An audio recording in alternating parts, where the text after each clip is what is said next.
Yo, what up, y'all?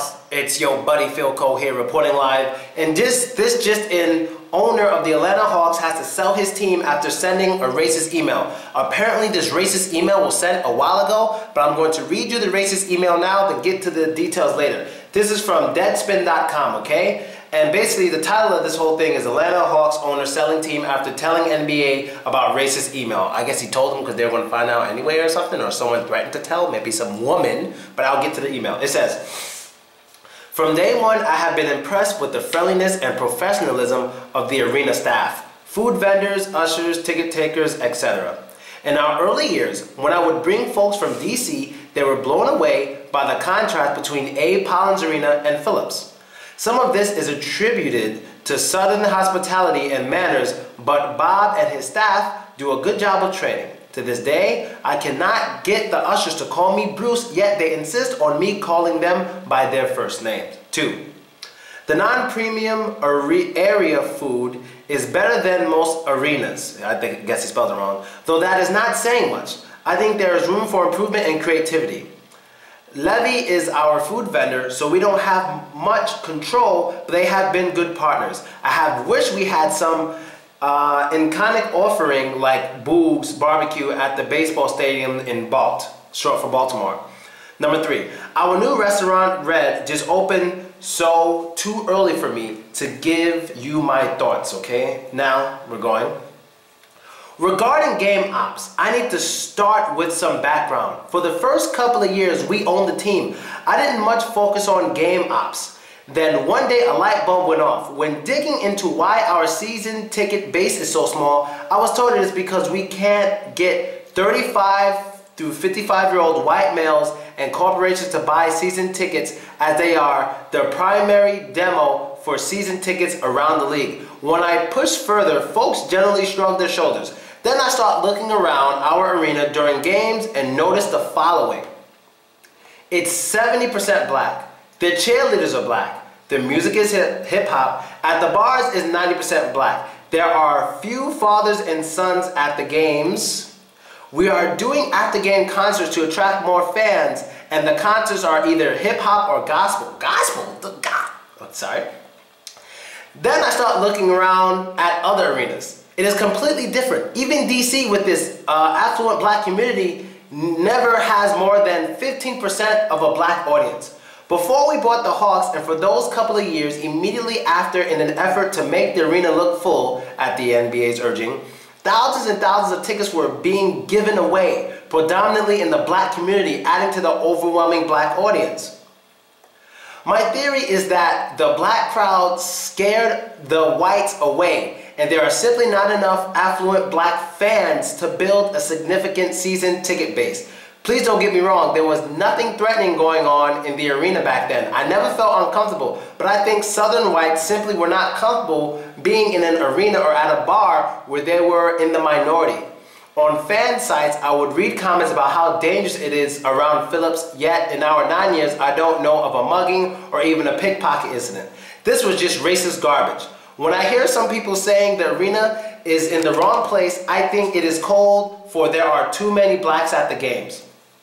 I have been open with our executive teams about the concerns. I have told them I want some white cheerleaders, and while I don't care what color of the artist is, I want the music to be music familiar to a 40-year-old white guy if that's our season tickets demo.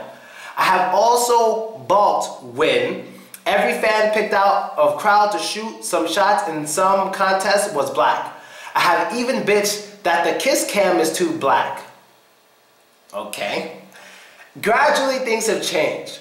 My unscientific guess is that our crowd is 40% black now. Still 4 to 5 times all other teams.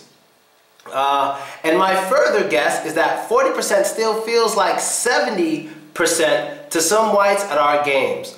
So he's saying white people feel the 40% is more like 70%. Our bars are still overwhelmingly black. This is obviously a sensitive topic, but sadly, I think it is far and away the #1 reason our season tickets base is so low. And many of our black fans don't have the spendable income which explains our F&B and merchandise sales are so low. It's all white Thrasher game sales were to nearly triple what they are at the Hawks game. The extra intermissions explain some of that, but not all. I didn't really get it. But regardless of what time a game starts, we have the latest arriving crowd in the league. It often looks and sounds empty when the team takes the floor. In the past 2 years, we have created a section of rowdy college students that has been a big plus. And we do a lot of very clever stuff during the timeouts to entertain the crowd. Our kiss cam is better done than any in the league. We know all the same halftime acts that other arenas have, but I question whether they make sense. People are on their cell phones during halftime. I wonder if flashing on the scoreboard $2 off on hot dogs during halftime tonight, just as the half ends, would be a better use of our halftime dollars and make the fans happier. We do all the usual giveaways, and the fans are usually their loudest when our spirit crew takes the floor to give away t-shirts. It pissed me off that they will yell louder for a t-shirt than for our players. Our players' intro is flat.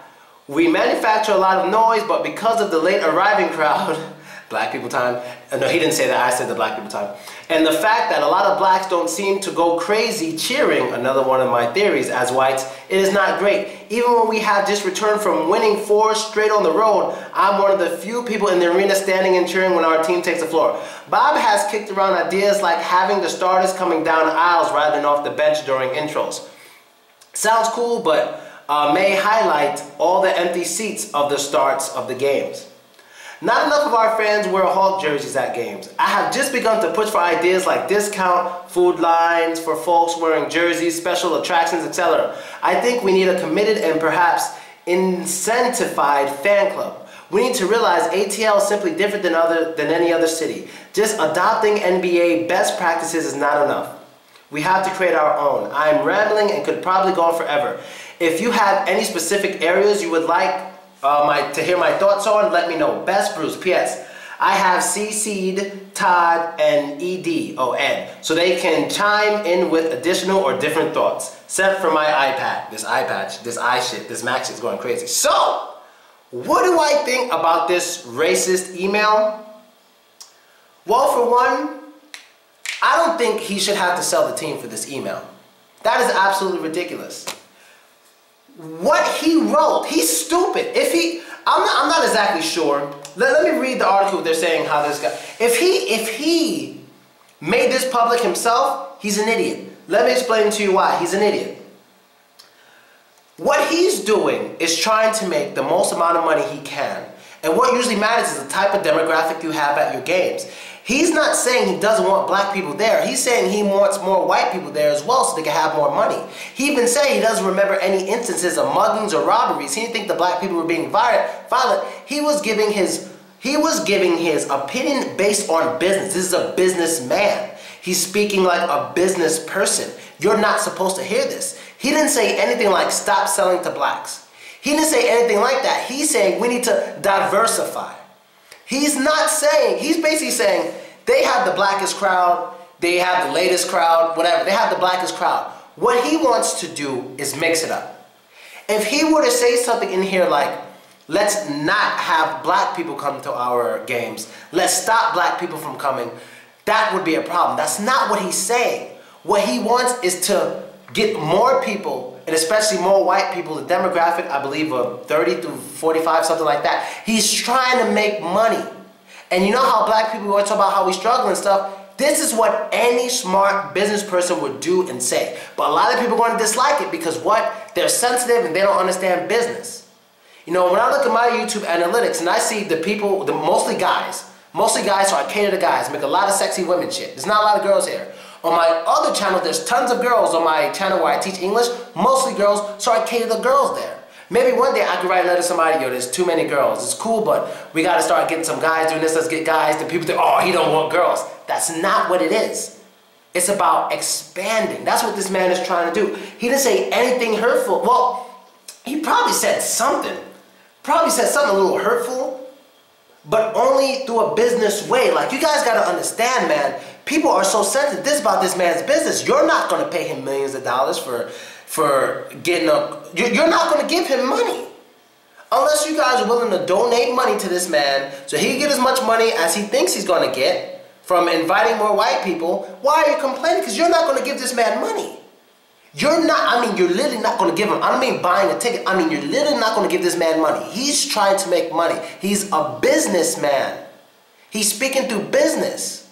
You understand? And the reason why I understand this much better than most people is because I was an actor. When you're an actor, they say a lot of things to you that a lot of people might find offensive, but it's business. It's like, okay, yeah, we don't want too many black people for the show because we're going for a white demographic, like age 20 to 27. So maybe some other show, we only want at most one black person.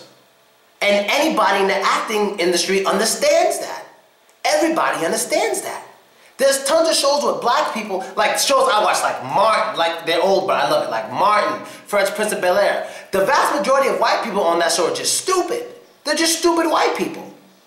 So they may say, we don't want too many white people who look good on these shows. They either look evil or they're stupid. They're usually rich and evil or just poor and stupid. The one main character in Martin was fucking who? Who was that? I forgot, Stan. He was a fucking idiot. He was an idiot. He was one white guy, trailer trash, all this stuff. That's just how it is in business. You go for your demographic. He's not trying to cut out black people. He's not trying to cut them out. He's trying to make it more diverse. He's trying to not just go only to black neighborhoods. He says one thing you guys gotta understand is that America, is there more black people or more white people? There's more white people. So any intelligent businessman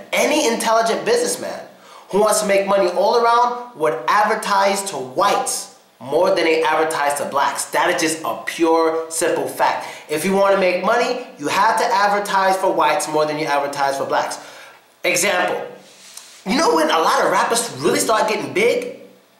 When they start getting that good white audience. Am I wrong? Eminem's a perfect example. Lil Wayne is a perfect example. Remember all those years? I mean, he had a little bit of a white audience, not much. Remember all those years he had mostly black audience? Then he started making songs, holding a guitar, and all the white girls started flocking and got that white audience. Look how he blew up. Exactly. There's another example. I just had a fucking example in my head, but I lost it. But that white audience is a lot, especially with money, because white people, on average, are willing to spend more money than black people. On average, white people have more money than black people. So if I had to choose, I would say, what's the demographic of this country? What is, just for example, 12% black, 50% white. The rest, 38% will be mixed. So we're going to, 50% of our advertisement will be white, 32% will be just mixed of Latinos, Asians, whatever, and the other 12% of the advertising will be black. But let's say he lived in a city, because his city is different. His city is maybe, let's say it's 50% black. It would be smart if he made 50% of his advertisement for blacks and then mix it up for everyone else. You feel me? But let's say he's trying to make money. He needs more of a white audience. He needs to coach those rich white people to come to him. Then maybe he could cut down the black advertising to 30, make the white advertising to 40, 60, 56, 70, and make the other 30 for everyone else. That's just business. It's not, you can't really consider something racist when they're not saying anything negative about the people if there's no evidence to back it up. If he's saying we have a very black audience, we're not making a lot of money, if his statistics can prove that, it's not racism. It's business. It's just business. If he's willing to prove that, okay, we had 90% white audience this time, they bought 300% more food, they bought 300% more this and that, we're going to advertise for both because this is America, but the vast majority of our advertising will go to whites, but everybody's welcome. We have seats for people of all incomes here. We have seats for people who are poor, seats for people who are rich. We have seats for everyone, but we want a more mixed demographic that's a little more similar to America's demographic in general, or the demographic of our city. Something like that. But I can understand why people may be hurt by this, but it's business, bro. I'm just trying to tell you, it's business. It is just business, right? And I'm out, people. Later.